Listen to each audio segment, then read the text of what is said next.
So my name is Heidi, and I am 36. I'm married.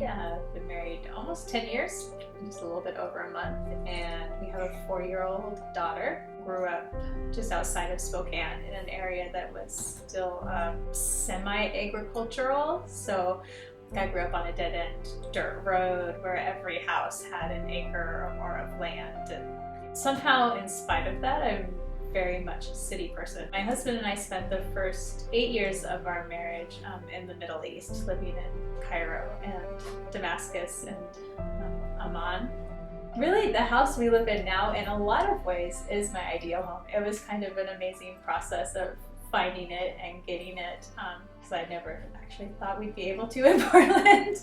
But for me, I love houses that have a lot of light. So windows are very important to me, and high ceilings. I'm not big on needing to have a lot of space. I think, we're a family of 3 and we have 3 bedrooms now, which is good because since I work from home, that allows me to have an office and for us to have a guest room, because we do have family, friends from out of town that come visit. So I think some amount of space, like 1,200 square feet, is good for me. I don't want to have more than I ever would want to clean. So for me, it's important for me that my house reflects the character of our family. I like houses that are really colorful, big moldings, leaded glass, stained glass windows, and stairways with banisters. Some older kind of character, farmhouses, bungalows, Victorian eras. There's something I think about them feeling like they've been there for a long time, so they feel sturdy and strong. Low maintenance also is very high on my list for an ideal house. Low maintenance floors. I mean, if there were windows that could wash themselves, that would be lovely. So another thing that I've been thinking about more lately is location. Because we do have a daughter and we're right next to a really busy street, I get worried about that sometimes, but the benefit of our house is that it has a big backyard and it has a play structure, so she can go out there and play. But we do worry some about the traffic. In the Middle East, they do interviews with people before they will rent you a house, and they'll all of the neighbors would talked to the landlord and asked all of these questions about us, and he kind of even had to get the neighbors' permissions before he would rent the apartment to us, just because they all feel this sense of interconnectedness. What's unique about it is that it's really a reflection of my personality and my family's personality. Because I have a strong value for simplicity and for frugality. I think there's just a way that really affects my wanting a house that's not too big. We don't need that much space. We have more space than we even need now. So I feel very content with that. But things that are important to me in location are community spaces. I like parks, I like libraries, I like being able to walk to them, to be able to walk to green spaces or on pathways. I think I like sidewalks. Sidewalks are very important to me because they make life walkable in America. I like to be where I can walk places and where there are those community spaces where people can come together and meet each other and interact and feel like, yeah, we're all in this together. Hi, my name is Katie. I'm a student. I'm married, but I do not have any kids.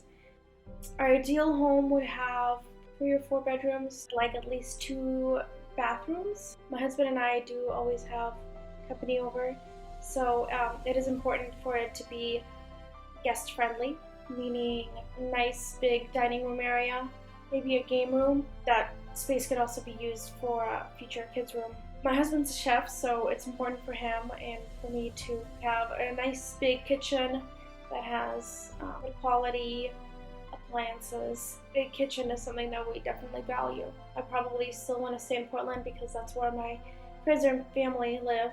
I will want something that is probably in walking distance of a grocery store, pretty close to a park for our dog, or for our future kids, close to whatever job I have. I do want it to be nicely landscaped, green grass, bushes, because that's less maintenance. Nice big backyard, one that has a deck, something that is company friendly. Having a bonfire. One of the important things for me is having good schools for our future kids.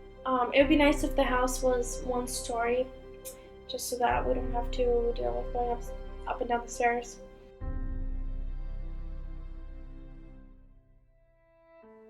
Hi, my name is Marina Kasatka.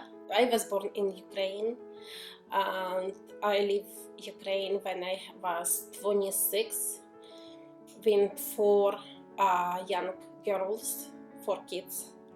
My 2 kids get married and leave my house, and I still have 2 college girls in my house. So I like Victorian style houses with high ceilings, 2-3 bedrooms, like a medium kitchen but kind of new cabinets.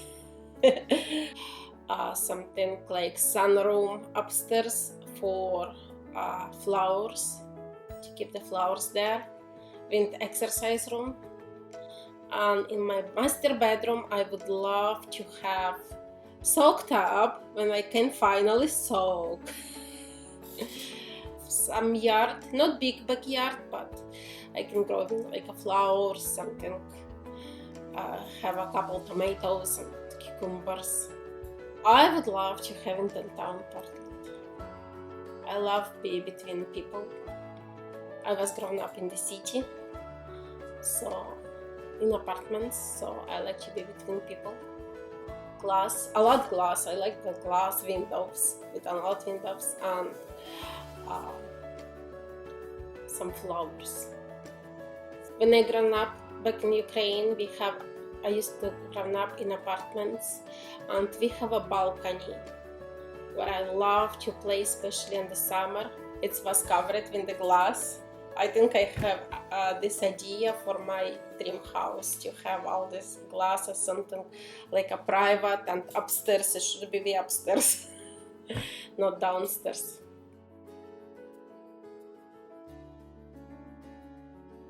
My name is Erin. My husband Adam and I have a son, Max. We both actually grew up, I don't know if you'd say lower middle class or poor. I think somewhere right on the cusp. He's from Wisconsin. I am from Oregon, California. Yeah, grew up in an agricultural town. Always kind of felt like I didn't fit there. We either didn't own homes, or if we did, they were all like total beater homes that never got fixed up. I would define a home as the place you hang your hat, the place you go home to every day, that has the people that you love, but sort of like the place that you go to regularly, that you feel safe in, and that you know is going to be there tomorrow. My dream home is not the one we're currently in, but it's pretty close. My dream home is something affordable, and that's something we really went for with this house, even in this market, which is an awful housing market to buy in. That's my base dream, is an affordable home, something that's not going to get ripped away from me. We have insurance on the house and insurance on my husband, who's our main breadwinner, and I feel secure. Physically speaking, mid-century modern ranch. I don't want stairs in my house. My dream house is pretty much that, a mid-century modern home in good condition. I think my dream home would be about 2,000 square feet or 1,800 with a garage. Outdoor space is hugely important for us. We bought a 9,000 square foot lot because we want to spend most of our time outside. A nice warm kitchen space would be great. Ours is really gloomy right now, but I'd love something with a lot of light. That's probably the thing that changed the most. Just put up a fence this week, and that's for privacy. Privacy is big for us. We want to be able to be in our space and not always have to be waiting with the neighbor. A deck and a fireplace. We like the idea of entertaining. We haven't ever lived in a home that we could do that in before. We've lived in apartments before. Walking to things is really important. To be able to take my son and walk to the playground, walk to the rec center, walk to the bagel shop, walk to dinner with my husband. We can both have drinks and walk home. That's what makes me different. It would be really hard for me to be isolated out in the country. $460,000 to $500,000 we would probably have.